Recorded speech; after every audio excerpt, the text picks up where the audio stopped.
Welcome or welcome back. My name is Tab and I love to talk about books.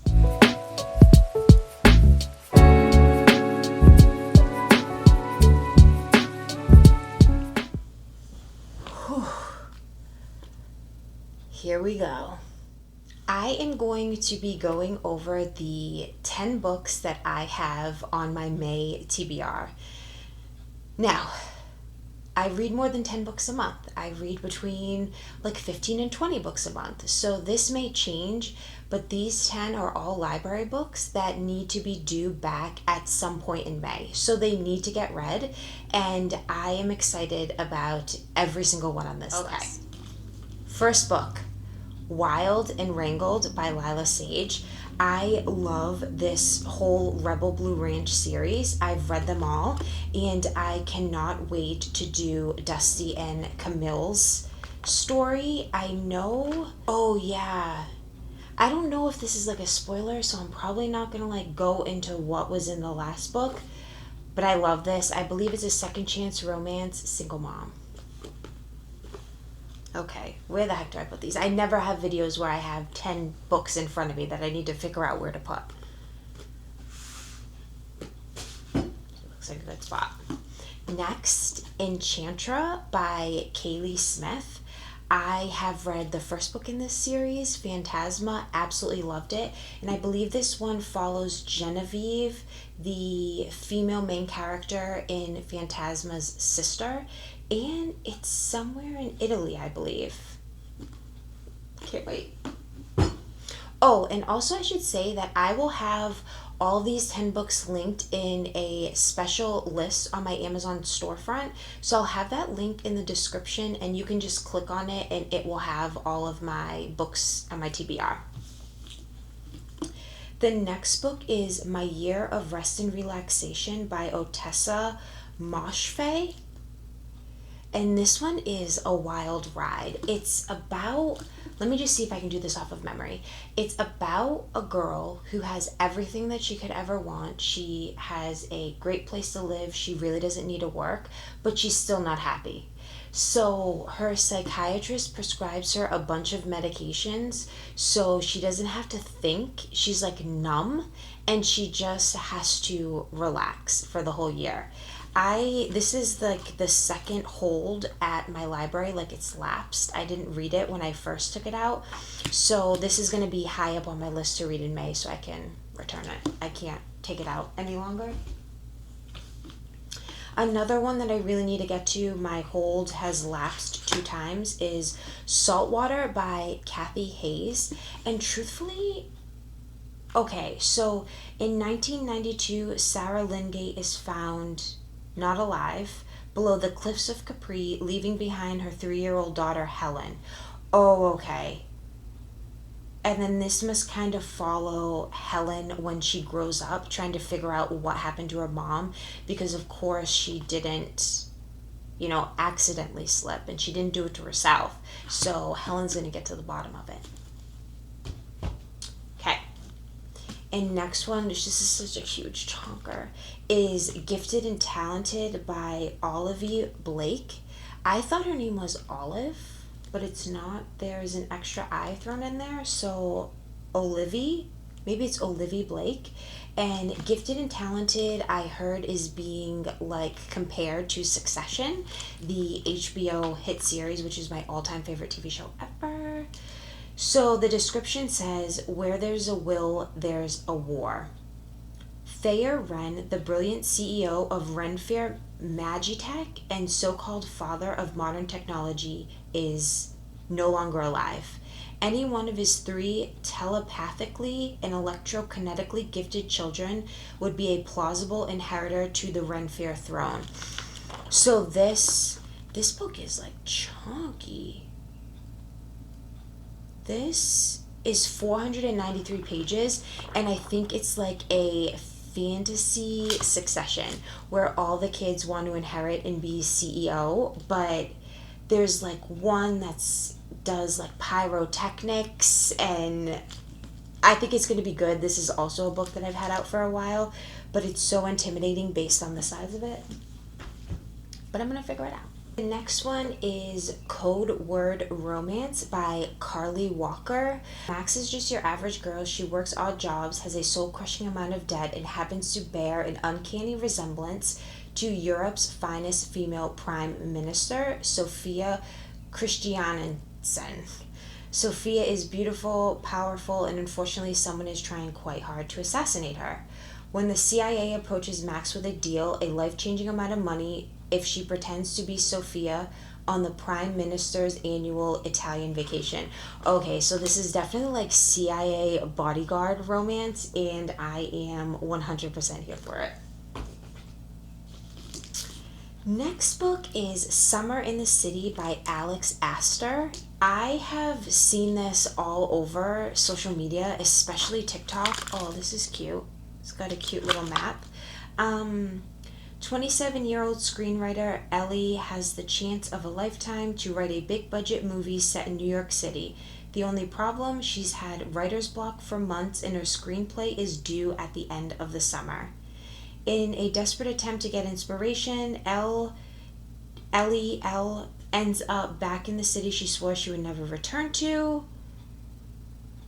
Until she realizes her new neighbor is tech billionaire bachelor Parker Warren, her stairwell hookup from 2 years ago. It's been a lovers to enemies situation ever since. This, I feel, is going to be a great summer read, and it's going to be like definitely rom-com funny. I can't wait to read it. I've been saying I can't wait to read it for every single book because obviously they're on my TBR for a reason. Last book, Danielle Steele, Never Say Never. Now listen, first of all, I love it because she always puts a picture of her on the back of her cover, and she always shouts out to her kids. She has 1, 2, 3, 4, 5, 6, 7, 8, 9. She has 9 kids, which I thought was absolutely mind-blowing when I first found this out, but even more mind-blowing, these are all of her books. Frida McFadden ain't got nothing on Danielle Steele. She's pumping out books. She is. But they're all like under 300 pages. Yeah, they're always between like 200 to 300 pages. So they're very unintimidating to pick up, and they usually pull at your heartstrings and then tie it back together. This one is about Ona. She has much to be grateful for, a striking woman with red hair and green eyes. She has a loving family and a job she adores, editing a prestigious line of books. To celebrate their 25th wedding anniversary, she and her husband Charles have planned a visit to France. But then Charles drops a bombshell. He has been living a lie, hiding an affair for a year, and he is leaving Ona for a younger male lover. Although devastated, Ona decides to travel to France without Charles. Okay, so this is like love in the wake of a catastrophe. So her husband was found having an affair with another male. She says, you know what? You do you. Love who you love. I'm still going to go to France. And I'm sure she finds love in France. So that was only 8 physical books. It seemed like a lot more. I forgot that I have 2 ebooks that I want to read. They are both on Kindle Unlimited. The first one is Dark Fae, which is the first book in the Ruthless Boys of the Zodiac series, which happens before Zodiac Academy. That is a reverse harem, and I have never read a reverse harem book before, but I am so wanting to read this series.